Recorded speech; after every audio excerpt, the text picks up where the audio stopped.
Варна, град. Струват се странно, ама така е.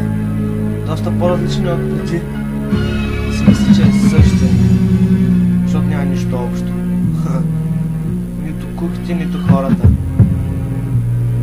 Дъртите, нито старите, нито младите, никой. Всички са и аз ти казвам, камон, да, Тимотин ще каже истина. Преди Варна беше различно кръче. Никой не купуваше и никой не продаваше. И всеки весел пак оставаше. Дойде тревата, хероина и забъркаха гетата. Врява се стигаше чак до небесата. Преди във вякето с торбата да ме хванат беше последната ми мисъл в главата. Мислех само за парата, схемата добрата. Не знаех какво е да те секне полицая. Някои казваха, че с огън не си играя. Такъв съм и не мога да се оправя. Но сега какво да го правя? През секунда виждам патрулка, но вече не ми пука.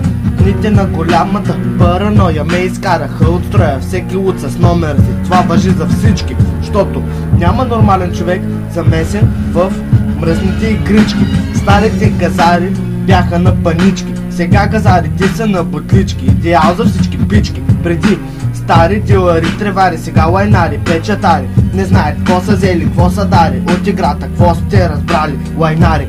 Има всякакви дилари, някои продават за пари, други знаеш закон, нали? А някои глупаци продават за слава.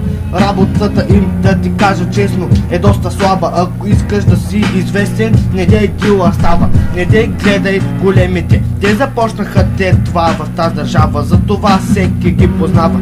И който ги види, ги разпознава. Преди си теглеха тревата в магазина, сега оттам даже и не мога да мина. Тъжна картина, година след година, отраскане по стените до раздадена хероина. Преживяване велико, пълни синуса с пико, параноя, притеснения, нищо подобно. Докато брадата не стана фотомодел на първо районно. Прекъсваме връзките с всичко незаконно. Това е положението в гърчето родно. Преди полицаи слади, на всичко готови. Сега мързеливи куки састри чисто нови. И си мисля, че на мен някой ден ще сложат окови.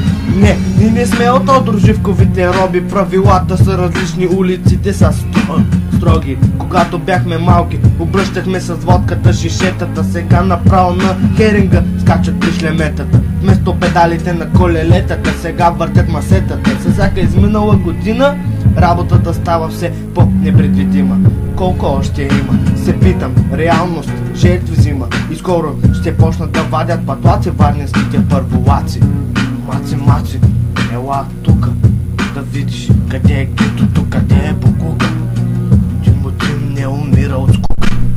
Аз бях до тука, камъл. Една истина след истина разбравам. И до тук нещата не оставам. Така го раздавам, камъл. Няма нищо покрито